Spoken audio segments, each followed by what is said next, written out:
I don't take nothing that a doctor don't prescribe. I just take Paxil, Xanax, Zoloft, Flomax, morphine, Valtrex, Flonase, Plavix, codeine, Zyrtec, Zoma, Zantac, Ultram, Zocor, Zipro, Prozac, dopamine, Demerol, Lexapro, Tylenol, Vicodin, Lyrica, Lipitor, and Adderall, but I don't do no drugs, man.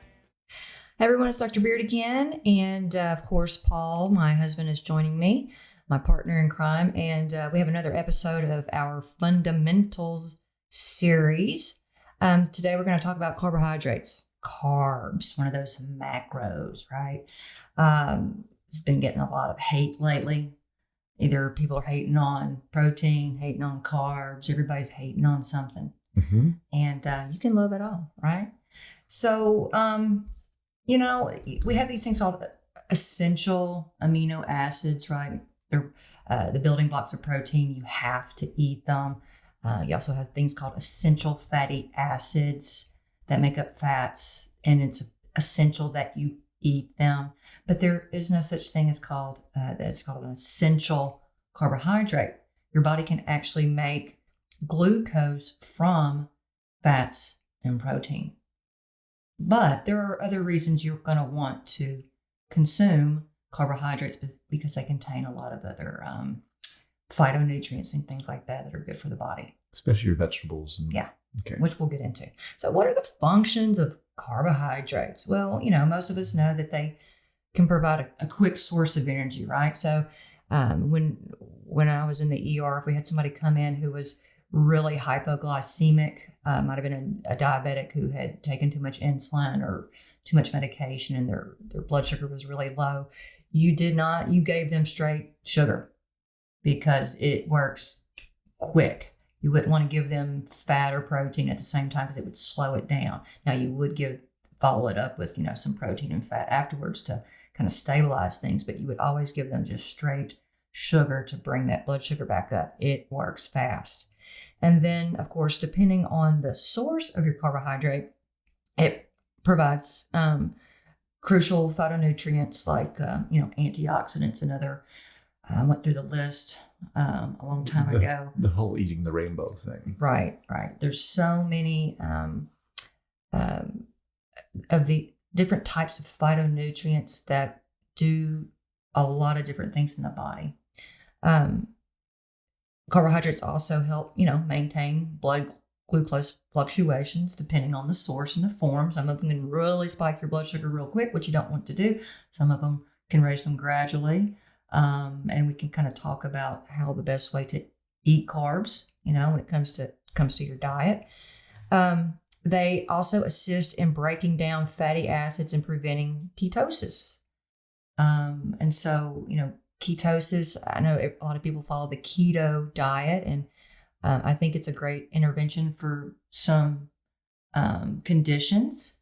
There are some research is showing that there are problems that can arise when using it long term, especially disturbances to the GI microbiome and hormonal balance. And a lot of people don't do keto right anyway. The quality of the things that they're eating on keto is I can eat all the bacon I want. Yeah, just loading up with the bacon and the sausage and the eggs on the cafeteria line. I've seen that when I was working at the hospital. I could tell who was on keto because there's just piles of poor quality bacon and sausage and eggs.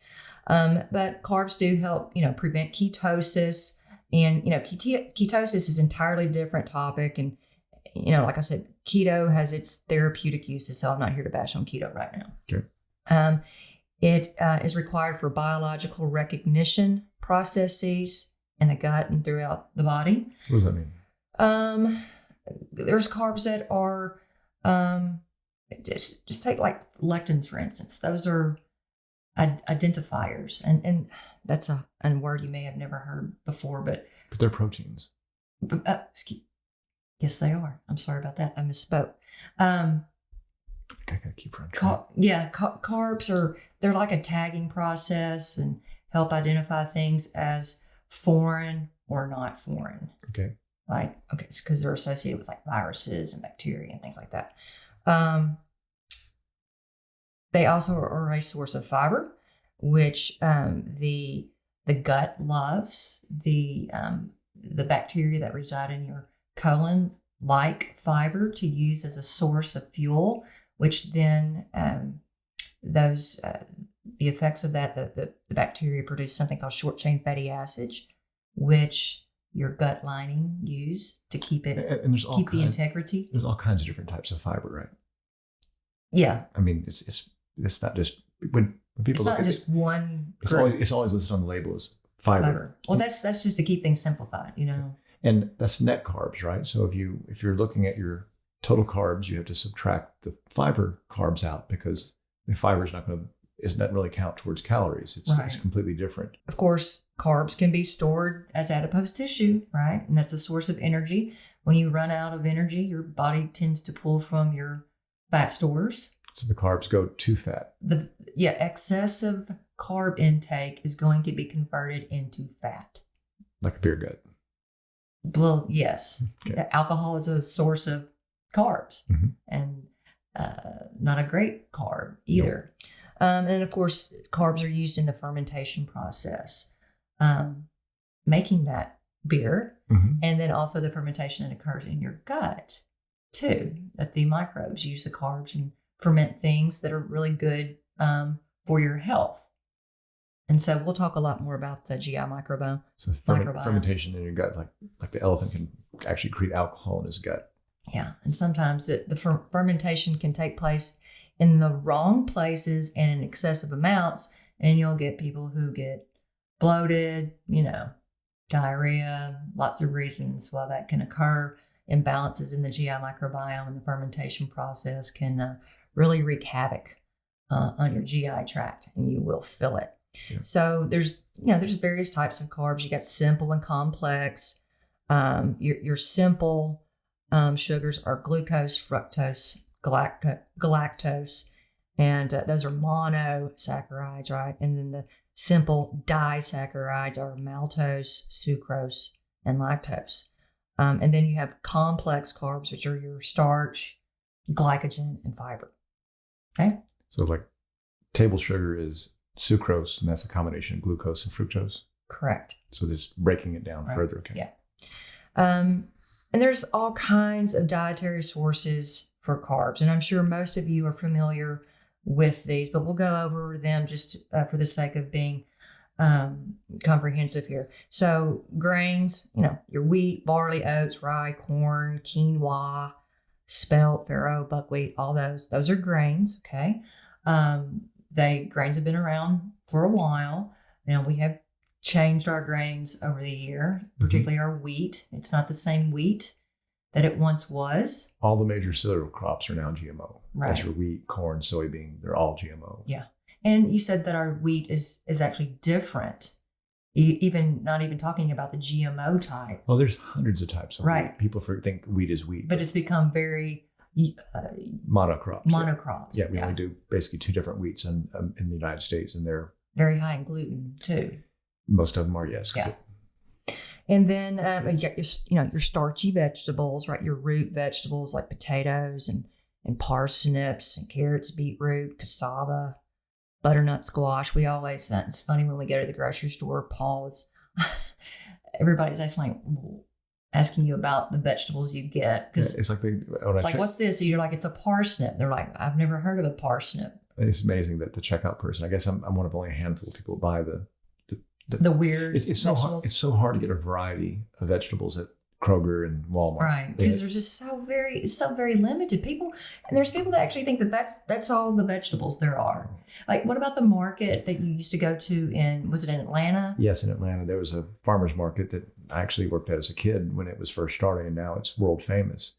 But it's over an acre underneath one building, and there might be 20 types of beans. 30 types of lettuce, 15 types of beets. And there's the ethnicity in Atlanta supports this. And I mean, it's just amazing. They'll have a crab bin that'll be the size of this room and, just full of crabs, and everything they have is oversized. And they have so many different varieties. Like I had no idea. What is that? What is that? And it's just amazing, the variety. But Kroger's, the parsnip is the exotic vegetable there. It's crazy. It's sad, really. It is. Because people just have no idea of the variety that exists in the world. Well, we push our patients to eat a wide variety of plants. But it's hard to because there's only 15 in the I know. in the grocery I store. wish we need to change that. I don't know what it's going to take to change You that. have to grow some your own. There's lots of heirloom vegetables Yeah. you can grow, and you have to learn which ones grow good in your area. But that's the alternative. Yeah, I think it'd be great if each neighbor could just grow one thing, and we all share. That would make life a lot easier on us. And of course, you got your non-starchy vegetables. Your lettuces, peppers, broccoli, cauliflower, all those things. The broccoli would be kind of in between, right? I mean, yes, the carbohydrate, the It's pretty much a scale all the way. Carbohydrate fiber content is going to vary amongst these, but typically those fall in non-starchy category. Your beans, legumes, and peas, those are starchy. Fruit, of course, and then you've got dairy products like milk, yogurt, and cheese. They also have protein, but they also can be high in carbohydrates.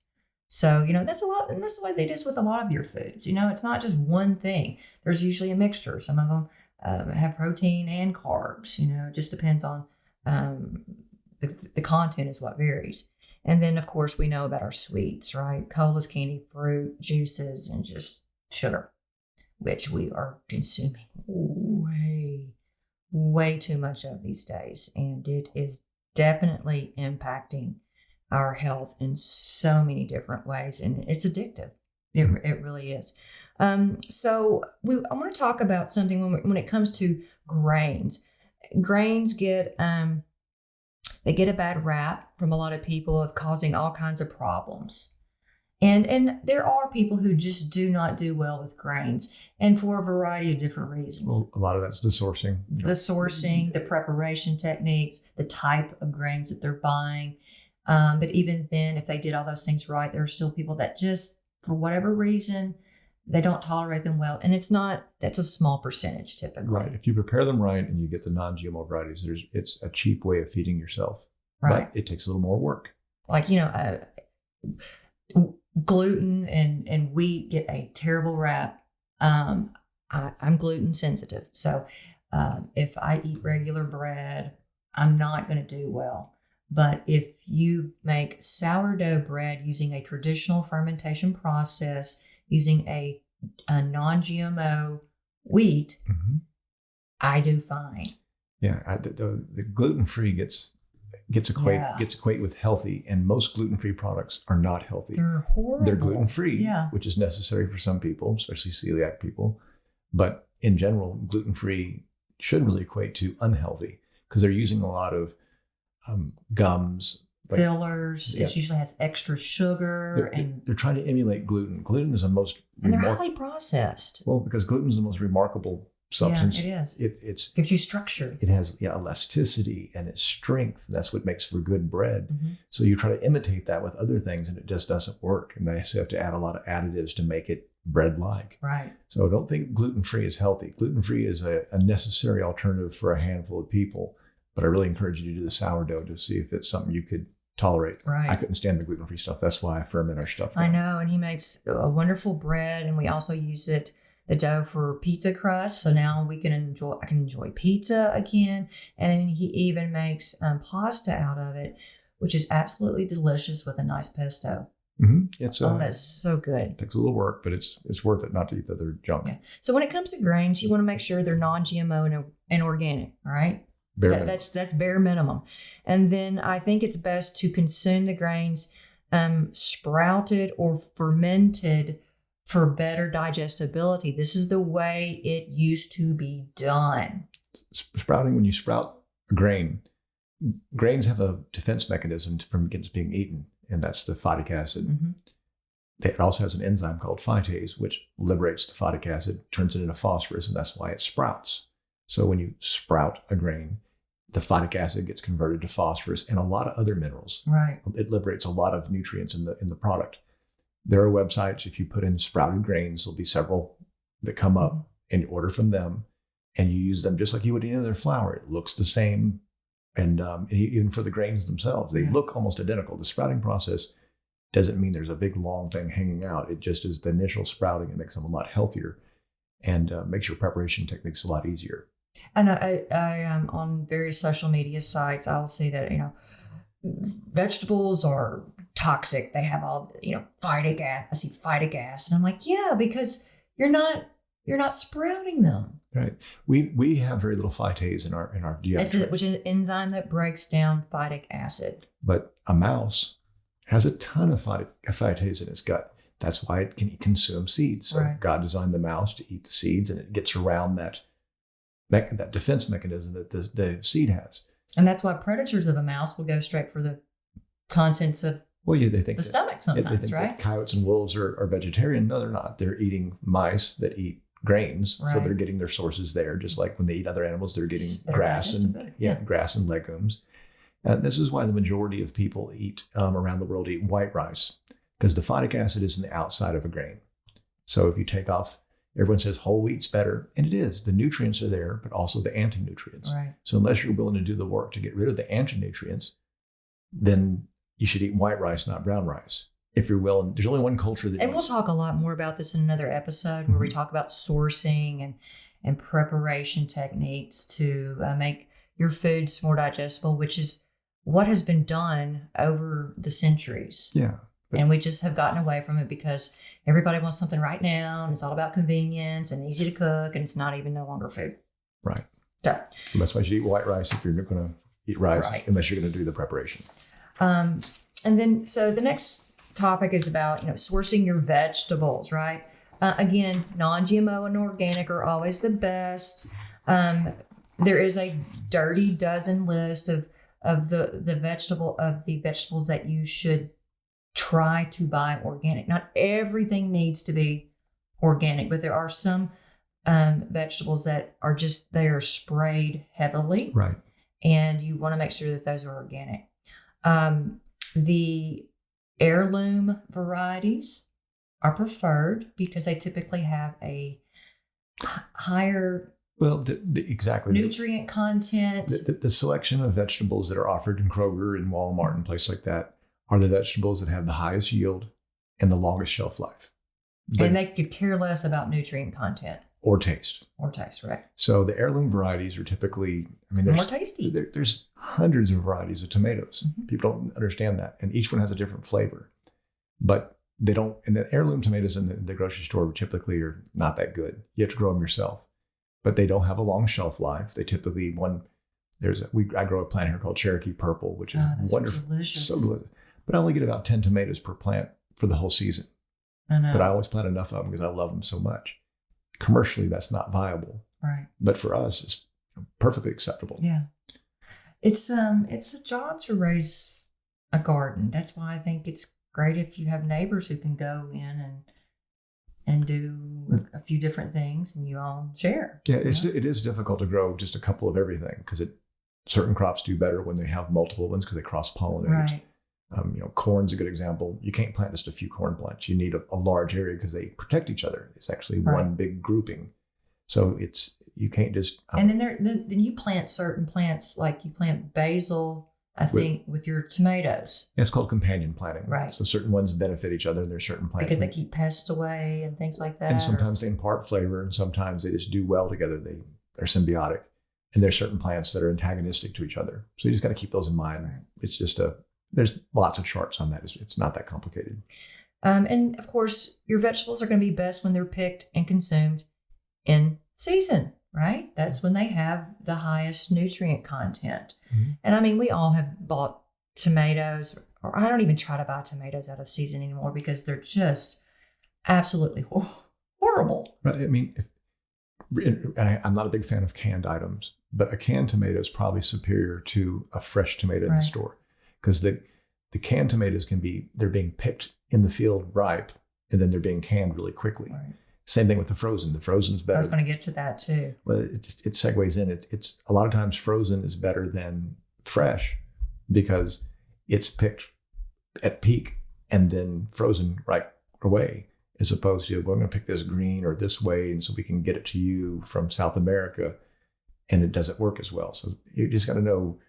That's why eating seasonal is so important, because if it's in season, it's coming local, Mhm. so that they're picking it at the proper time. They're not having to picking it way early in order to get it to you. Right. So, typically fresh is best, but there are exceptions. And frozen is better than canned. I mean, they're picking stuff right when they're ripe in the field, and flash freezing it. Yeah. So that's a good option. And there's lots of things that we buy frozen, especially berries and stuff, during the winter months or what have you. And certain items freeze well, certain items do not. Right. Like tomatoes don't freeze. No, they do not. Zucchini and squash don't freeze very well. They can well. They can well. Yeah. And if you can find them in jars, basically that's when you're canning yourself. It's a lot safer than the cans themselves. Yeah. But and then of course we've talked about there's vegetables that contain anti-nutrients, and then which can be mitigated through various sourcing, storage, and preparation techniques. Cooking, yeah. And we'll talk more about that because you'll want to pay close attention to that episode. I will bore you thoroughly. But it's very valuable information that has been lost. And that's why vegetables are getting so much hate now. And I just don't like to see it. Go into the starchy vegetables. I think that's something we try to eat more of the starchy vegetables because, well, one, a lot of times like acorn squash or something like that, there is more nutrients, but also you don't get that sugar spike. Well, it depends on the starchy vegetable, and there needs to be some fiber there too to prevent that quick rise in your blood sugar. So a lot of times, your dietitian's like, stay away from the starchy vegetables because they will spike depending on what it is, like potatoes or something like that. They will spike it real quickly. But, if you put enough butter on that potato, that can certainly slow it down. Exactly. Which I'm a fan of, by the way. So, for me, I'm practical about it. You really have to find, and wearing a continuous blood glucose monitor, which is what we have our patients do a lot, just to see how they respond to certain vegetables and carbs and even, proteins and fats. What's one of the ways we come up, quote, with the perfect diet? People are like, what should I eat? What's my perfect diet? Like, well, we don't know yet. Yeah. But the glucose monitor is one way we determine that. Especially for diabetic patients, or even not, you don't even have to be diabetic. It's a great tool to use to see what spikes your blood sugar. And hey, folks, it's not just food that does it either. It's a bad night's sleep and stress. Yeah, it was amazing to me that we could eat the same thing and have a different response to the same item. So it's not cut and dry. Right. So the next carbohydrate group we'll talk about is fruit. Again, organic, please. There's also a dirty dozen. There's certain fruits on the dirty dozen list that you'll want to pay attention to that are heavily sprayed. Not all of your fruit needs to be organic. We've already said this. It's best when it's consumed in season, but there are fruits that do well when they are frozen. So don't just It's funny you put the heirloom varieties. I mean, it's almost impossible. Only apples still have some variety. There's so many varieties of apples. So you can see a few in the store. Right, but there's tiny amount. There's hundreds of types of bananas, and we only offer the Cavendish. That one. Yep. That one banana. And people don't realize there's so many that have different flavors. There's orange ones. There's different small ones, big ones. They all have different flavors and different sweetnesses. But same with corn. I didn't realize there were so many varieties of corn. Oh, there's purple corn and red corn. And there's that multicolored kernel corn that's so beautiful. Yep. I mean, we're missing out. And of course, the different colors in your vegetables and your fruits are going to provide different phytonutrients. That's why they say eat the rainbow, because the color does really correlate with the specific phytonutrients that are in that fruit or vegetable. And so you want to try to get a variety so you're getting all those phytonutrients. And then, there's just some people that have genetic predispositions to reduced amounts of an enzyme called fructase, right? Which is the enzyme that breaks down fructose found in fruits. And so which is very different than high. The what? The fructose you get in the corn syrup. Oh, that's completely different thing.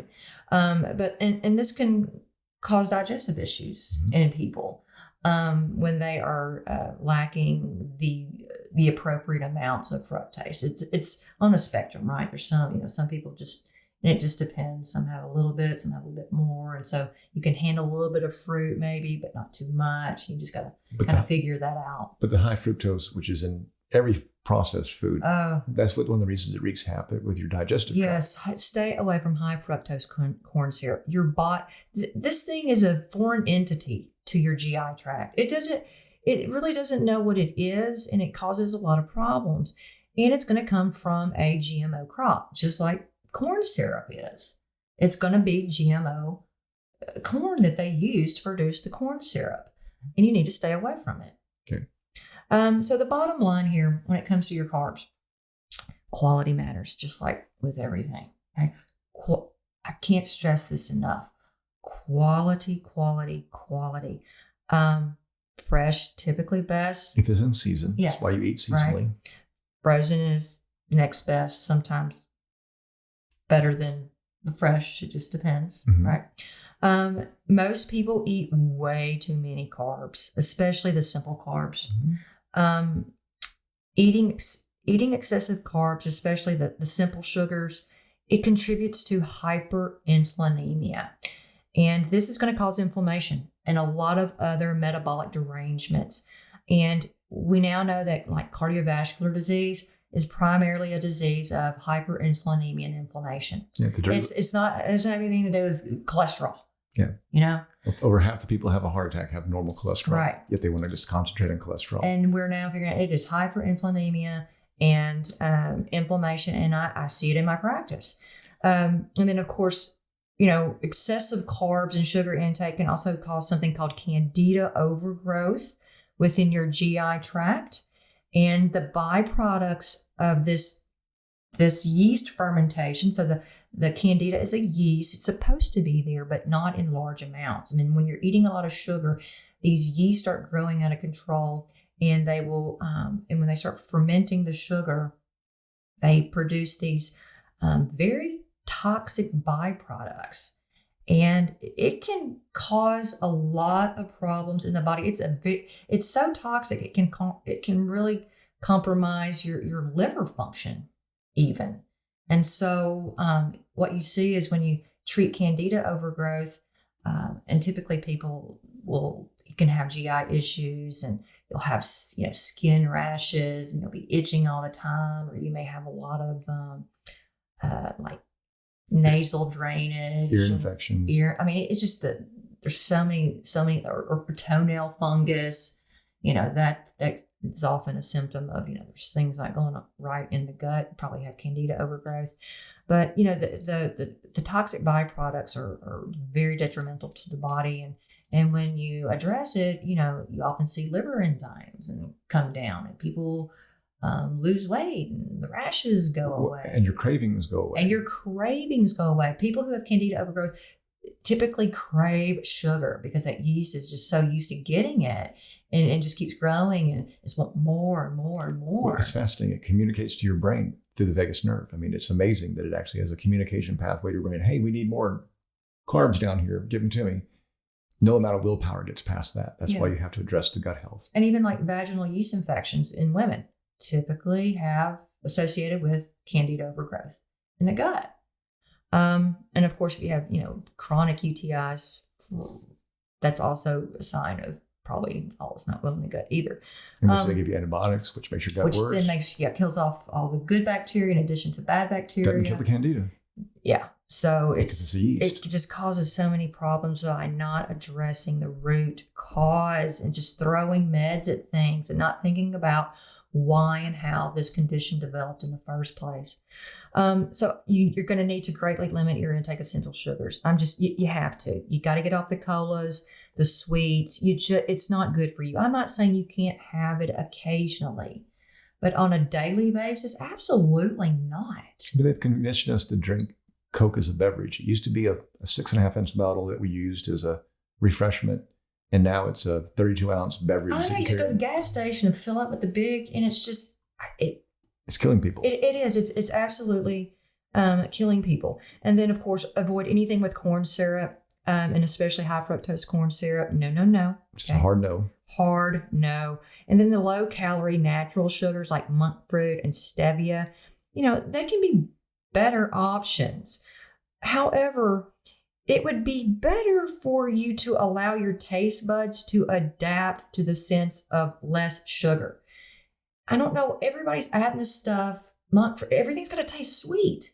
When once you acclimate them, that becomes the new norm. Right. Folks, your taste buds regenerate about every 15 days.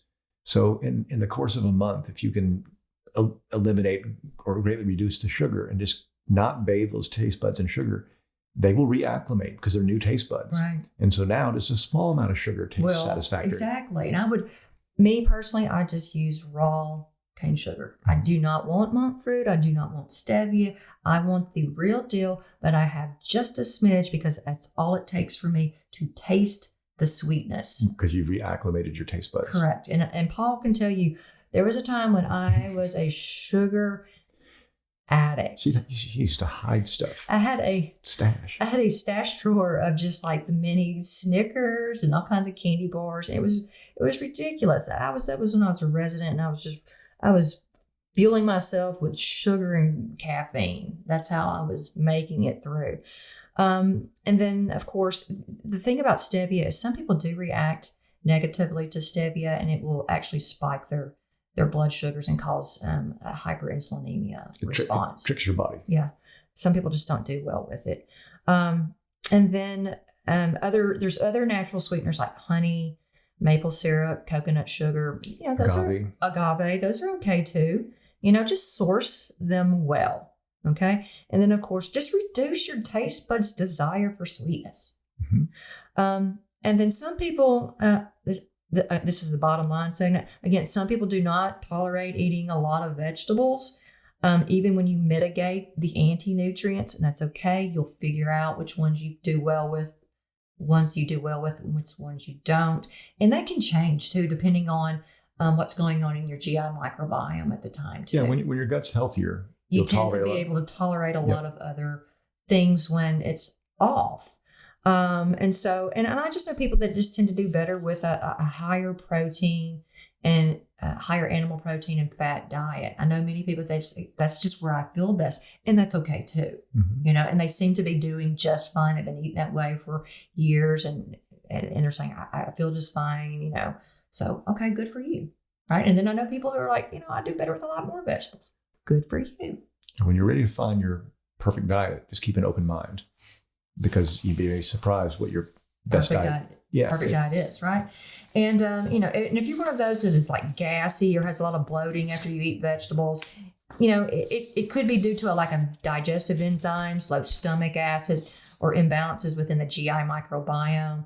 Or again, you might be just one of those who doesn't tolerate certain vegetables. And we work with people all the time on trying to find their diet. What is it that you don't do well with? Because it's not 50 things. There's probably one or two things that you're not tolerating well, causing a lot of inflammation and dysbiosis in your GI tract, making you not tolerate a lot of other things. Oh, yeah. A lot of people get these food sensitivity panels, but they do it when their gut's in horrible shape. Right.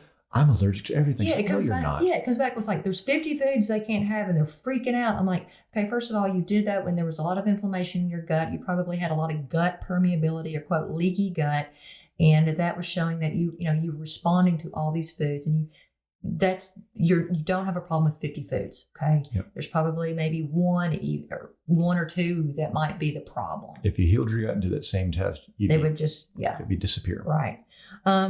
And then there are some vegetables and fruits that are highly fermentable in the GI tract, especially the small intestine, and they can cause a lot of bloating.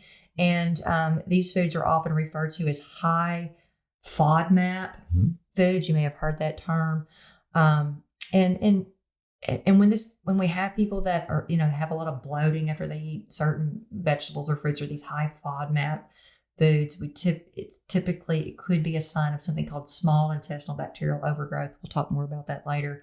And so like onions and garlic, for example, are some high FODMAP because the inulin foods, because of something called inulin. It's highly fermentable. And they put that in a lot of fiber products, which can be good if you can tolerate it, right? But it'll wreak havoc. But if you have SIBO, it's going to cause a lot of gas and pain. That's why you have to look at fiber is what kind of fiber, because there's dozens of different types. So I have had trouble with onions and garlic in the past. And it's always been when I've had problems with SIBO. Mm-hmm. So I responded, that way because I had that condition. And then vegan and plant-based diets, in my opinion, are a big no. Plant-based because typically you're eating a bunch of processed foods. It's supposed to be something else. Yeah, Impossible Burger is just a impossibly processed item. Right. And they want to say it's plant-based. Well, no, it's a lot of grains, GMO grains, and a lot of things to hold it together. There are no vegan cultures. Zero vegan cultures on the planet. Now, there are vegetarian cultures, right. but they typically are ovo-lacto, which means they eat a lot of yogurts and eggs. Then eggs. And then if you look at your blue zones, which have the most people over 100 years old, all of them have some amount of animal protein, except for the Seventh-day Adventists. There are some that don't, but even a lot of them eat fish. Eat fish, right. So they're vegetarians. Yeah, pescatarian, they call it. So I know it upsets a lot of people, but we've had so many people who they think vegan because there's a lot of ethical reasons and things like that, but it is a very difficult diet to implement. It has a lot of health issues, and it's never existed in the cultures. No. And there's a very high chance that you're going to be consuming a lot of processed foods that are not good for you, and there's going to be issues with a lot of nutrient deficiencies too. Because most of the patients that I see who have gone vegetarian, you look at what they're eating and it's just terrible. They're not eating quality foods. And I cooked in a vegetarian vegan restaurant, and it takes a lot of work. And this was not the processed stuff. This was good stuff. But even then, it is a labor product. I mean, right. They're not simple. And it feels like you have to keep just eating it all the time. Well, because fat and protein are satiating. Satisfied. Yep.